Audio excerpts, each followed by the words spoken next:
जय जय श्री चैतन्य जय हो नित्यानंदा। जय अद्वैत चंद्र जय गौर भक्त वृंदा। जय जय श्री चैतन्य जय हो नित्यानंदा। जय अद्वैत चंद्र जय गौर भक्त वृंदा। जय जय श्री चैतन्य जय हो नित्यानंदा। जय अद्वैत चंद्र जय गौर भक्त वृंदा। हरे कृष्ण। आप सभी वैष्णव भक्तों का, गौर प्रेमी श्रद्धालु भक्तों का बहुत बहुत हार्दिक स्वागत है। चैतन्य मंगल श्री लोचनदास ठाकुर द्वारा कृत ये बड़ा परम आनंद और परम सौभाग्य प्रदान करने वाला ग्रंथ है।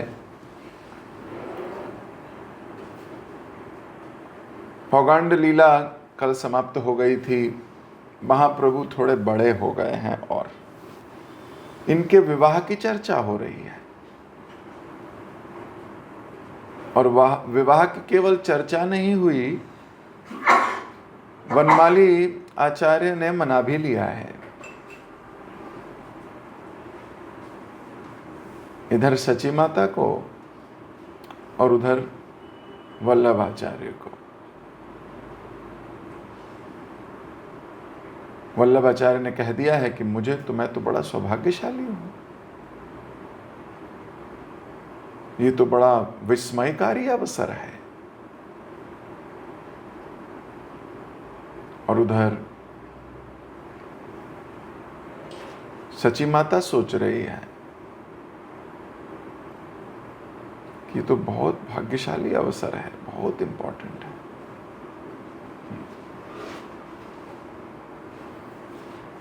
तो सची माता कल अपने बेटे से बात कर रही थी। अभी तक बेटे से तो किसी ने पूछा ही नहीं कि क्या तुम शादी करोगे।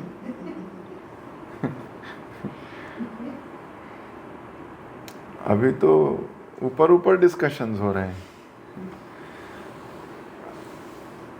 अभी तक किसी ने महाप्रभु से पूछा ही नहीं है कि बेटा तुम्हारी रजामंदी क्या है।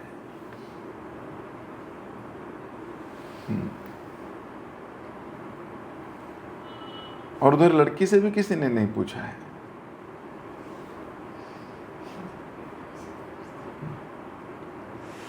कि तुम क्या चाहती हो। तो अभी माँ ने बात की है, और बात भी कितनी, ये जो बात करना है ना, ये एक कला है वास्तव में। Not everybody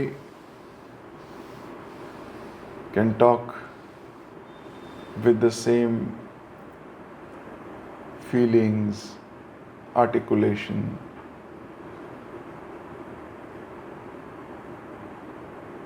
हम सब अलग अलग हैं, ये बात तो सत्य है। हर व्यक्ति अलग है। लेकिन जब वैष्णवों के गुण बताए जाते हैं तो उसमें एक गुण आता है कि वैष्णव एक्सप्रेसिव होता है।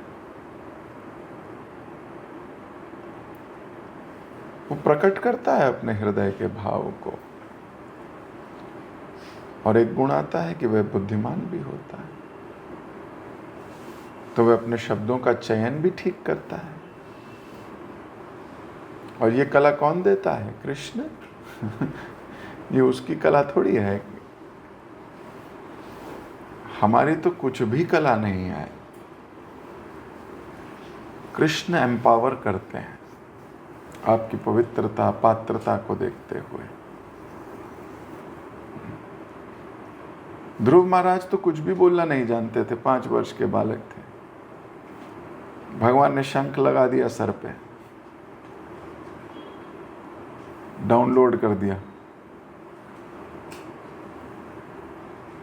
कि ये सब मैं सुनना चाहता हूं। ध्रुव महाराज बोल रहे हैं इतने स्नेह से, इतने प्रेम से, इतने भाव से। ऐसे थोड़ी कहा पंगुम लंघयते गिरि, हुकम करोति वाचालम, गूंगा बोलने लगता है। जिस पर गुरु की, कृष्ण की कृपा होती है। कई बार हम बोलते नहीं कि हम गलत समझ लिए जाएंगे, ऐसे अभी कई बार अपने पे विश्वास नहीं होता।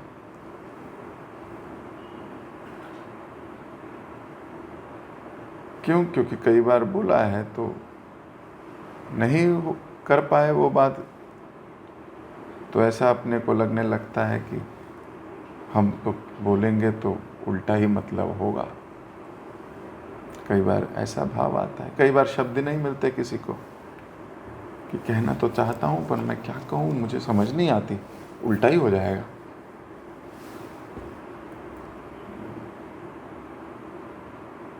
भगवान से प्रार्थना करनी चाहिए।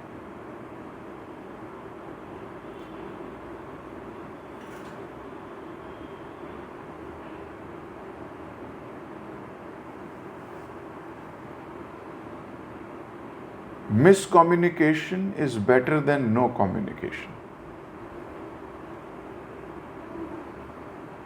At least there is a bridge.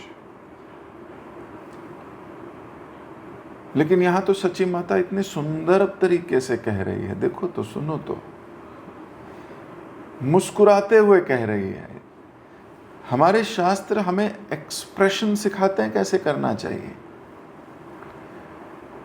केवल इन्हें सुनिए नहीं, इन्हें देखिए।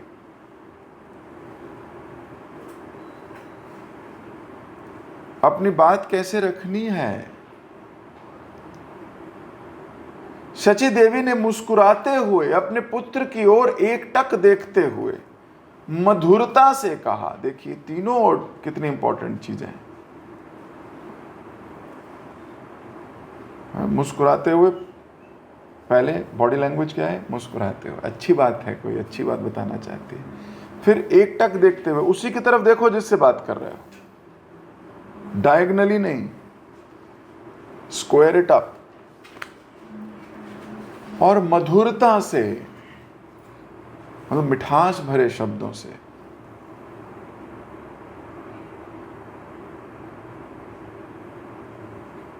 So communication is an art.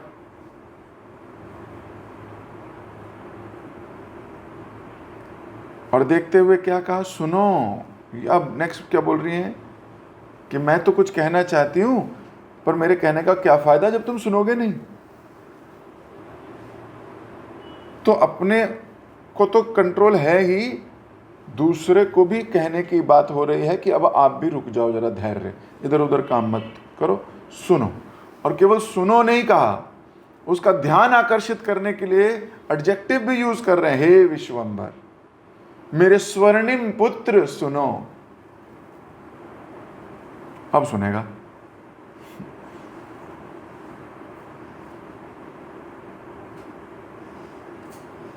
और फिर ये भी नहीं कह रही कि तुम्हारी शादी है, कि वैसे बोले तुम्हारी शादी तय करी है तो अब ये लड़ेगा व्यक्ति। बोले क्या, मेरे से बिना पूछे मेरी शादी तय कर दी?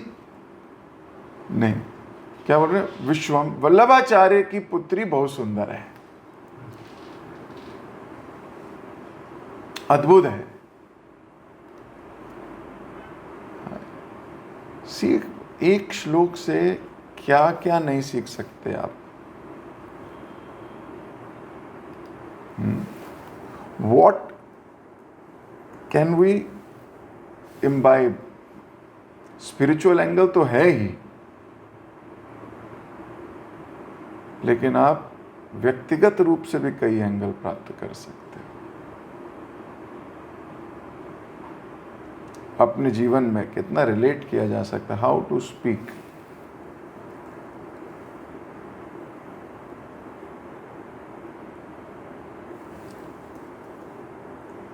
वैसे तो कम्युनिकेशन प्रोसेस, जो कम्युनिकेशन व्हीकल है, इसके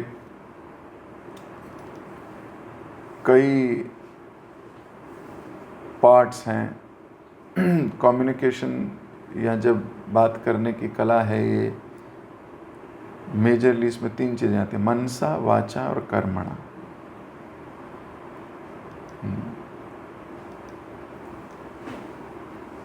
मन से, वचन से और कर्म से। फिर अगर मन की बात करोगे तो यानी कि थॉट्स के ऊपर अलग एक कॉन्सेप्ट है। शब्द की बात करोगे तो शब्दों के ऊपर भी भगवद गीता में भगवान बोलते हैं सत्यम, प्रियम और हितम, ऐसे शब्द होने चाहिए। सत्य हो, प्रिय हो और हितकारी हो। हम क्योंकि ऐसे नहीं बोल पाते इसलिए रिश्ते टूटते हैं, खराब होते हैं, मलाल आता है। फिर कर्मणा, उसके भी पूरी की पूरी प्रोसेस है। जैसे अभी बॉडी लैंग्वेज, वर्ड्स और टोन, तीन ही चीज़ें हैं। प्रोफेसर एल्बर्ट ने यूनिवर्सिटी ऑफ कैलिफोर्निया में 1970 में ये स्टडी करी थी और उन्होंने ये डिस्कशन, मुद्दा हुआ, काफ़ी डिबेटेबल था, पर इस्टेब्लिश किया कि 7% हमारे शब्दों की अहमियत होती है हमारी बातों में, 7% बस। 38% उसकी टोन होती है, आप बोलते कैसे हो, और 55% आपकी बॉडी लैंग्वेज होती है, वाइब। किसी से बात करो उसकी वाइब आ जाती है कि ये पॉजिटिव है, सुनने वाला है, या दीवार है, या अकड़ू है, या कैसा है, आप समझ जाते हो कि भाई बात बॉडी लैंग्वेज से। तो यहाँ सची माता हमें सिखा रही है अच्छी कम्युनिकेशन कैसे करी जाए। ना we call it seller model.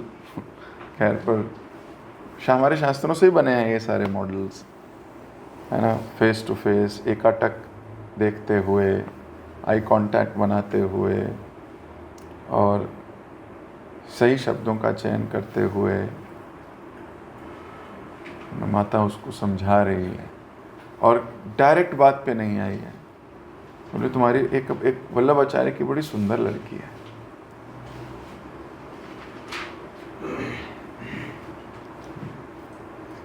खैर आगे पढ़ते हैं। मैं हृदय से जानती हूं कि तुम्हारा उसके साथ विवाह करना उचित है। मैं कितनी भाग्यशाली हूं कि उसे अपनी वधू के रूप में प्राप्त कर सकूंगी। अब सास के मुंह से ऐसी बातें जनरली नहीं सुनते लोग।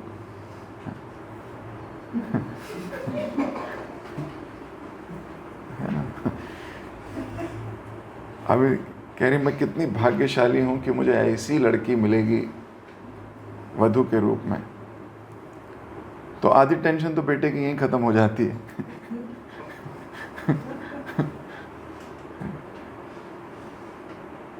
कि माता कह रही है वो बहुत भाग्यशाली है,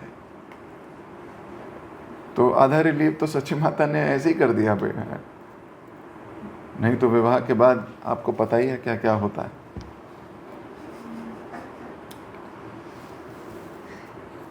तो वो तो हर घर में होता है, ऐसा थोड़ी है किसी एक घर में। लेकिन अगर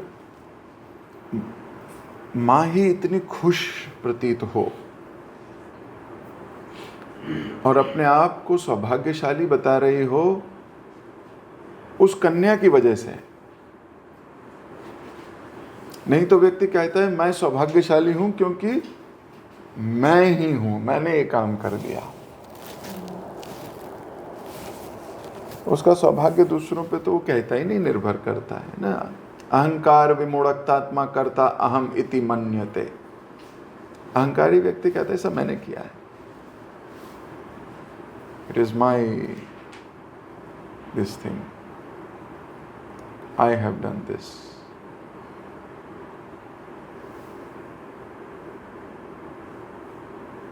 पर वो बोल रही है मेरे जीवन में सौभाग्य आएगा, मैं कितनी सौभाग्यशाली हूँ, ऐसी लड़की मिल रही है मुझे बहू के रूप में। आधी चिंता तो यहीं खत्म हो गई भाई।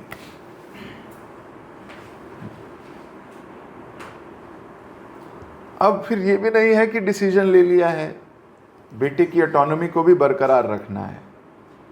तो फिर अगले श्लोक में कह रही हैं इसके विषय में सोच विचार करो।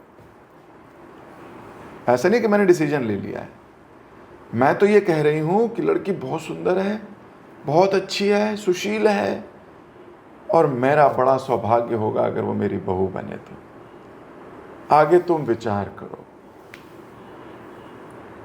मनुष्य के पास ये विचार करने की शक्ति ही तो जानवरों से अलग है, और है ही क्या। आहार, निद्रा, भय, मैथुन तो सब कर लेते हैं। धर्मो हितेश अधिको विशेष है। ये जो हायर कॉन्शियसनेस मिली है विचार करने की, डिसीजन लेने की, यही तो है, और क्या है।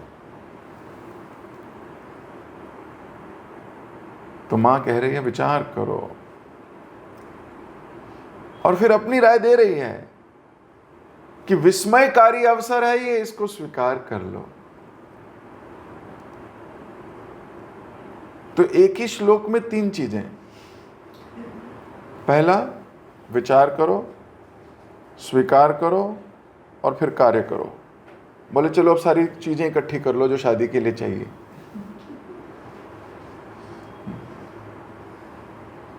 विचार, स्वीकार और कार्य, तीनों एक ही श्लोक में।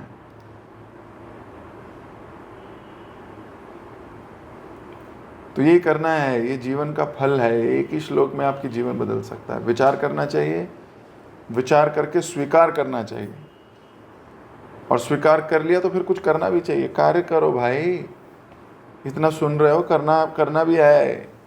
केवल सुनने से कुछ नहीं होगा, केवल स्वीकार करने से भी कुछ नहीं होगा, कुछ कार्य करना होगा। We have to do.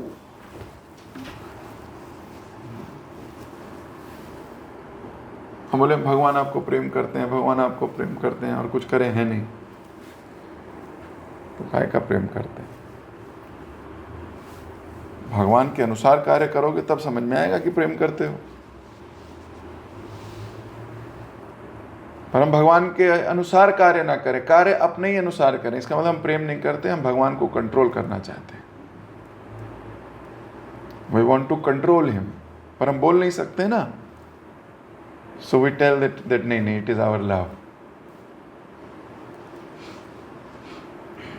ये हमारा प्यार है, हम बहुत प्यार करते हैं। लेकिन वो करें वो जो हम चाहते हैं। प्रेम थोड़ी है, कंट्रोल है। प्रेम इज हम उनके अनुसार करना चाहते हैं। दैट इज प्रेम। इस संसार में ऐसे बहुत लोग मिलते हैं, है ना, मिले भी होंगे आपको भी। ऐसा तो हो नहीं सकता कि ना मिला। They will say we love you, but they will try to do things their way, isn't it? Isn't it ironical?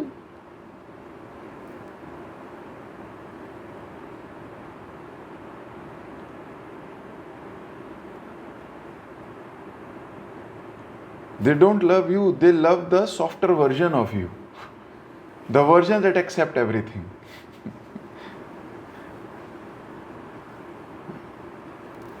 वो आपके उस वर्जन से प्यार करते हैं जो सब एक्सेप्ट कर लेता है।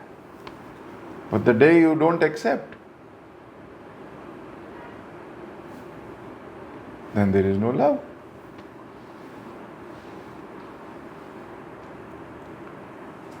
तो तीनों कार्य करना है। पहला विचार, फिर स्वीकार, और फिर कार्य। विचार, स्वीकार और कार्य। तो इस श्लोक में सची माता तीनों बातें बता रही हैं कि पहले सोच विचार करो, फिर इस अवसर को स्वीकार करो, और उपयुक्त वस्तुओं को एकत्र करके सब कार्य करो।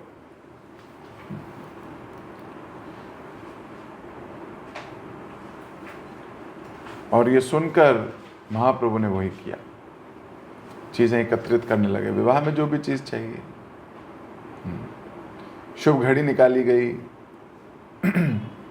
सब लोग बड़े सुंदर सुंदर ड्रेस पहन के आए, पार्टी है।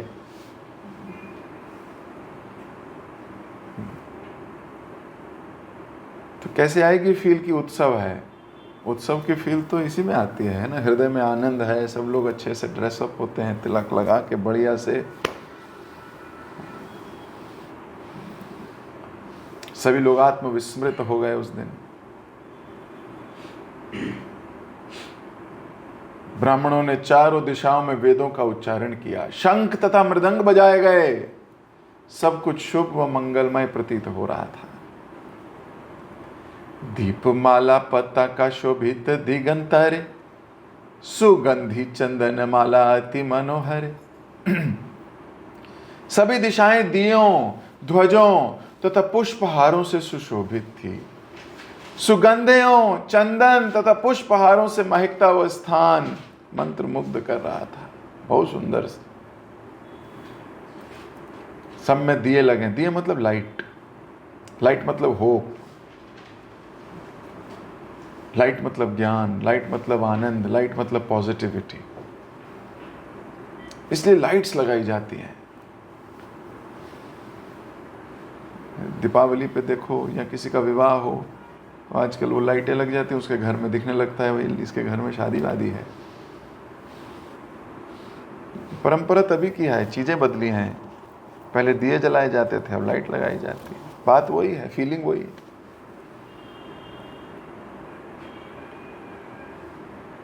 आसपास खुशबू है, सुगंधियों,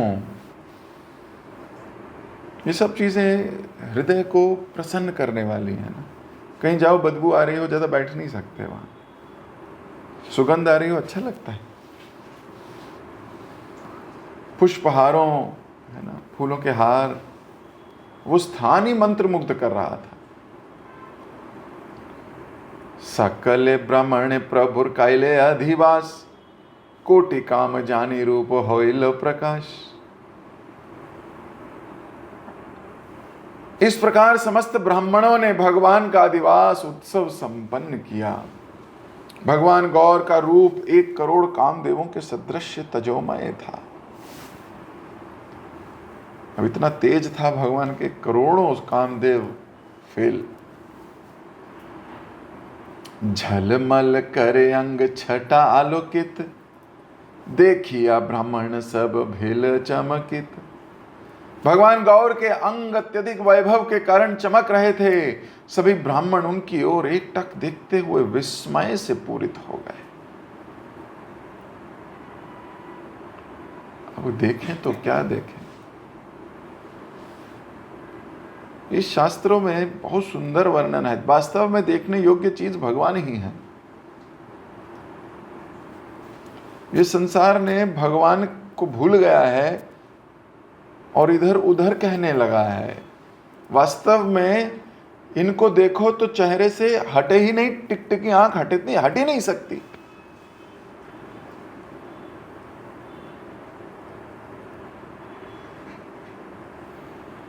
एक बार देख ले तो देख ले, इतने सुंदर है।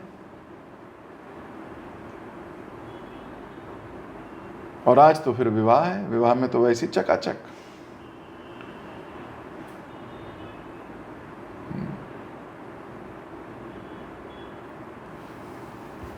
तो ये जितने गाने गुने लिखते हैं ना लोग, वास्तव में वो भगवान के लिए लिखे हैं। इधर लोगों ने उसको आत्मतृप्ति के लिए बना दिया है। वास्तव तो यहाँ है, ऐसा होना, यहाँ होना, यहाँ लिखा जाना चाहिए। तेरे चेहरे से नजर नहीं हटती, नजारे हम क्या देखें।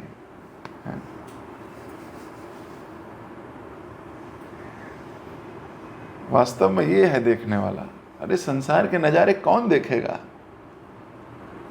जिसने एक बार कृष्ण देख लिए, गौरांग महाप्रभु देख लिए, ऐसे सुंदर, अब उसको क्या, वो क्या देखेगा दुनिया।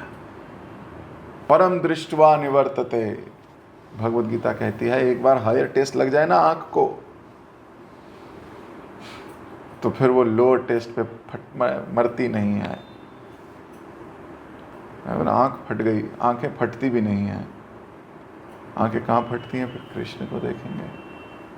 हायर टेस्ट मिल गया आंख को, जीभ को हायर टेस्ट मिल गया ना, फिर वो लोअर टेस्ट पे नहीं जाती। कान को हायर टेस्ट मिल गया ना, फिर वो लोअर टेस्ट पे नहीं जाएगी। अगर आज भी हमें अच्छी चीज़ें देखने का भगवान से अलग शौक है, तो इसका मतलब ये हायर टेस्ट आया नहीं। कान से अभी भी बॉलीवुड, हॉलीवुड और क्या चल रहा है ग्लैमरस वर्ल्ड में, ये सुनने की आँख कान को तलब है, अभी हायर टेस्ट आया नहीं। फिर जो हायर टेस्ट की बात करेंगे, आपको उनकी बात ही समझ नहीं आएगी। वो डॉक्टर फ्रॉक की कहानी हो जाएगी, प्रभुपाद जी जो सुनाते थे कि कुएं का मेंढक है, वो उसको समझ ही नहीं आ रही समुद्र कितना बड़ा है, उसको वही अच्छा लग रहा है। और नहीं, यही बहुत अच्छा, इतना बड़ा है, इतना बड़ा है, इतना बड़ा, फटेगा, पता ही नहीं उसको स्पिरिचुअल वर्ल्ड के बारे में। पर जिसको एक बार ये हायर टेस्ट मिल गया, प्रभुपाद जी ने शुरुआती दिनों में क्योंकि प्रचार कर रहे थे हिपीज को, तो बोले स्टे हाई फॉर एवर। तो एक बार एक हिप्पी आया प्रभुपाद से मिलने, वो बोलता कि इसमें क्या मजा है भगवान की भक्ति करने में, क्या मजा है। अब प्रभुपाद जी को जवाब देना, अब उसको क्या जवाब दें, क्या बताएं, गोलोक का वर्णन क्या करें, कृष्ण की माधुर्यता का वर्णन क्या करें, उसे समझ ही नहीं आएगी। उसे क्या बताएं, जिसने कभी गुलाब जामुन नहीं खाया उसको कैसे समझाओगे गुलाब जामुन, बताओ जरा। ना उसमें गुलाब है, ना उसमें जामुन है।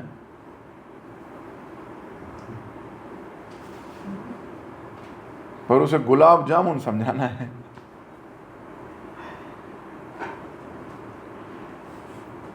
जामुन को क्या कहें इंग्लिश में, जामुन नहीं, रोज जामुन, ना रोज है ना जामुन। तो गोला गोला होता है, बहुत मीठा होता है, रस में डूबा होता है, वो क्या समझाए किसी को। प्रभुपाद जी ने उसे कैसे समझाया हिप्पी को। प्रभुपाद जी ने कहा मानो 100 LSD के इंजेक्शन लगा दिए जाएं एक साथ, फिर जो आपके अंदर आनंद आए। बोले हाँ ऐसा है, बोले हाँ ऐसा है। अब नशेड़ी को नशे से समझाया जाएगा, उसे क्या समझ में आएगा।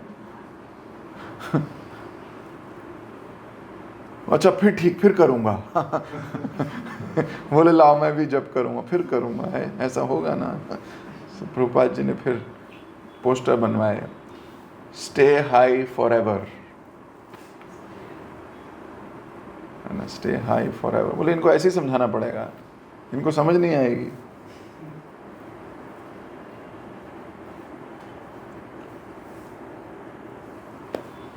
तो जिसको हायर टेस्ट पता है वो समझ सकता है, उसको पता है ये क्या मजा आने वाला है। जो भौतिक संसार में हायर टेस्ट ढूंढ रहा है, उसके तो सब चीजें फेलियर का सामना करना पड़ेगा उसको, क्योंकि सब टेम्पररी है, सब टेम्पररी है।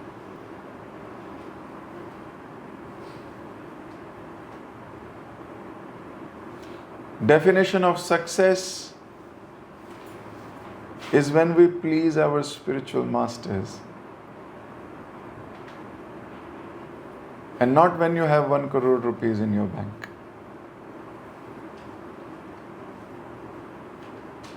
That is not definition of success for us. Definition of success is when we please Guru Parampara. That is definition of success for us.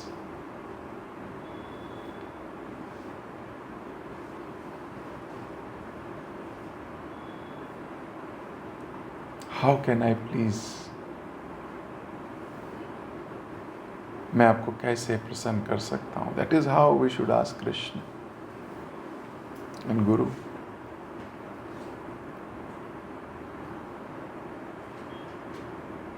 There are thousands of examples जो अलग path पे गए और अंत में क्या हुआ सब जानते हैं।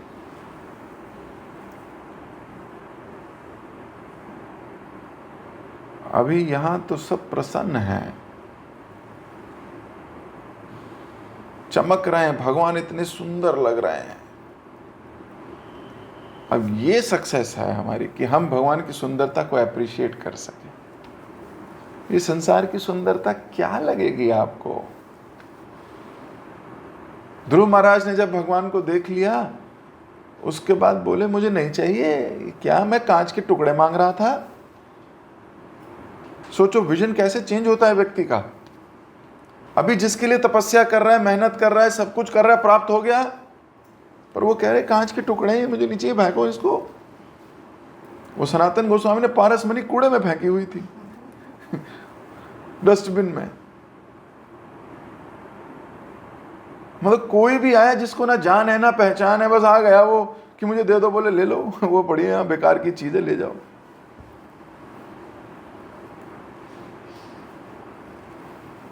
वैष्णवों का दृष्टिकोण, that is what we want, that is what we long for.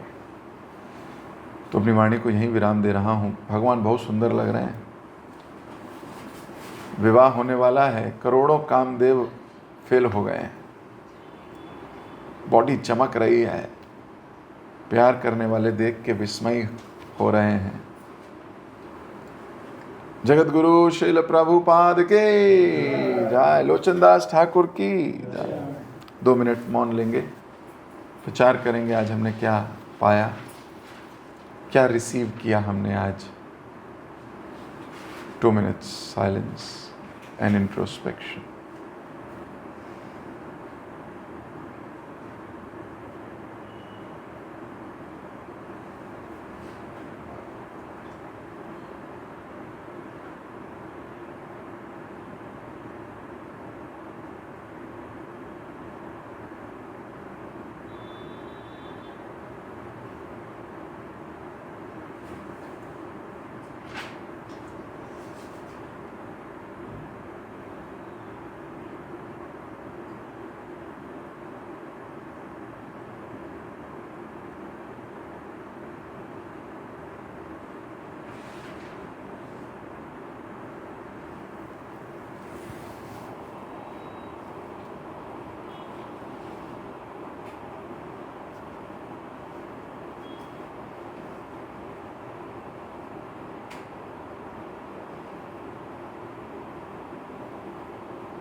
हरे कृष्ण।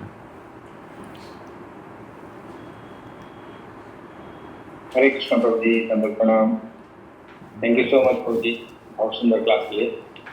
आज की क्लास में आपने हमें ये बताया कि सुबह उठ के जहाँ पे संसारी लोग अपनी इंद्रिय तृप्ति के रास्ते में चलना स्टार्ट कर देते हैं, मोबाइल देखने में, पुस्तियाँ लेने में, इधर उधर की बात सुनने में टाइम को वेस्ट करते हैं, तो वहाँ पे भक्त क्या करते हैं, इन सबको त्याग कर देते हैं और जो रास्ता भगवान की तरफ ले जाता है उस रास्ते में चलना स्टार्ट करते हैं।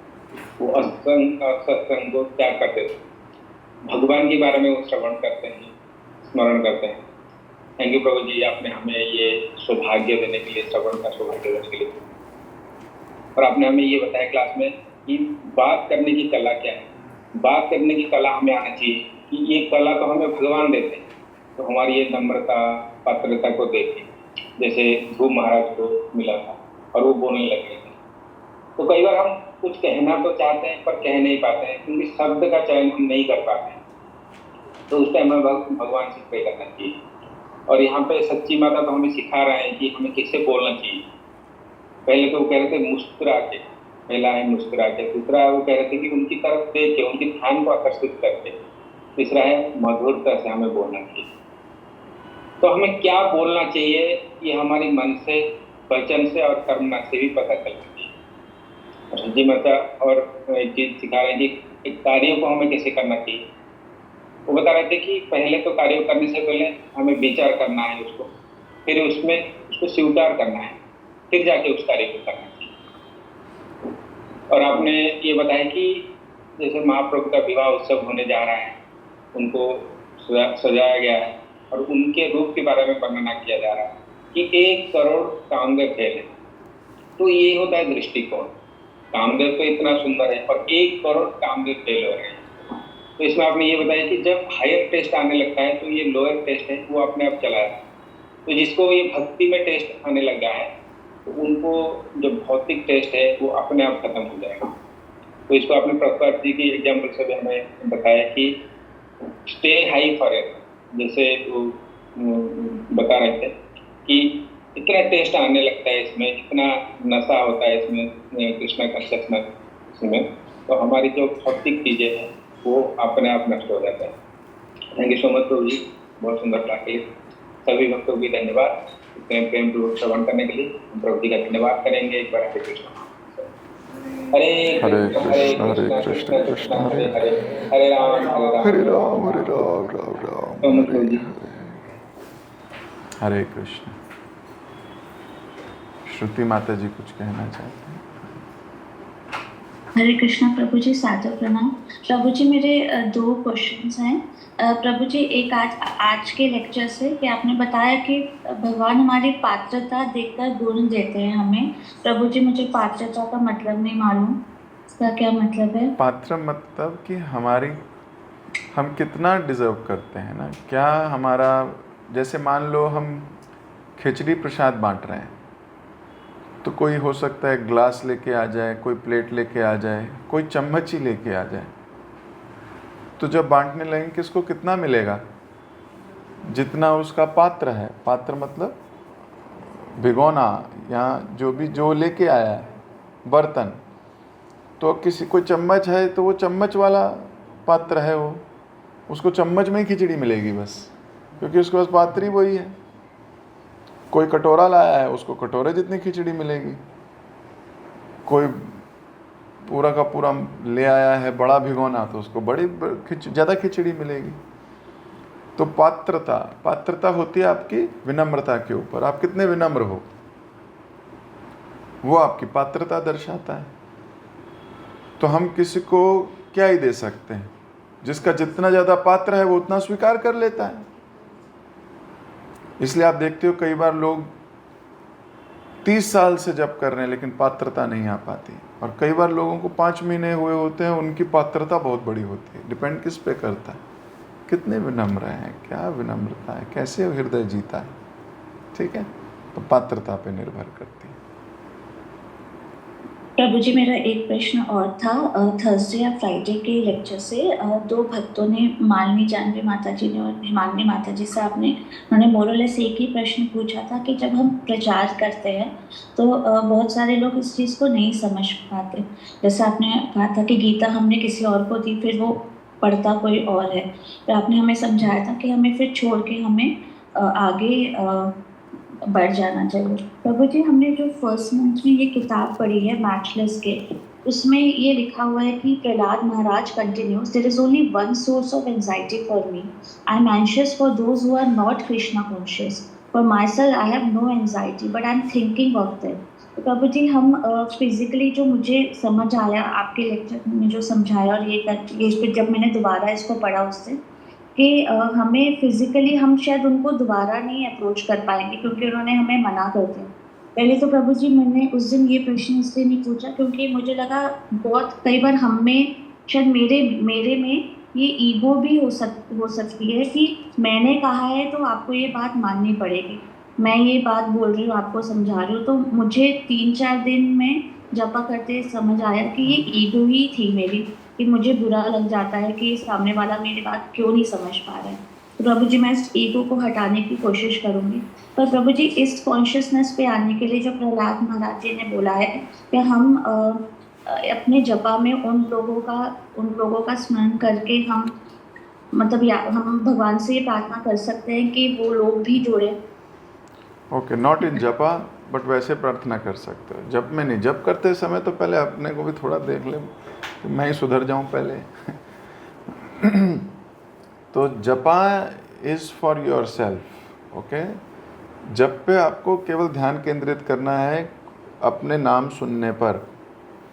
लेकिन वैसे जब कभी भगवान के सामने जाओ तो प्रार्थना कर सकते हो, हे भगवान, इतने सारे जीव हैं, मैं कुछ कर नहीं पा रही इनके लिए। सो आप है ना, कृपा कीजिए इन लोगों पे भी कि ये स्वीकार करें आपके नाम को। ऐसे करके आप भगवान से प्रार्थना कर सकते हो। भक्त तो सबके लिए प्रार्थना करता है। प्रार्थना कीजिए पर कुछ करिए भी। जाके उनसे मिलिए, नहीं मानते कोई बात नहीं, आगे मिलिए। हर एक को मनाने की जिम्मेदारी भी नहीं है हमारी, ये भी समझिए। ये सही कहा आपने, ईगो ही होती है कि मानेंगे कैसे, नहीं मानेंगे कैसे। अरे नहीं मान रहे, आगे बढ़ो, अपना ध्यान वहां से हटाओ। आपने प्रयास किया, प्रयास करो, नहीं मान रहे, ठीक है, छोड़ दो, आगे बढ़ो। हम क्यों अटकेंगे, हम नहीं अटकेंगे, ठीक है। ठीक है। Somebody else deserves your energy. Okay? Thank you, Prabhuji. Hare Krishna. Okay, Jagat Guru Srila Prabhupada की जय।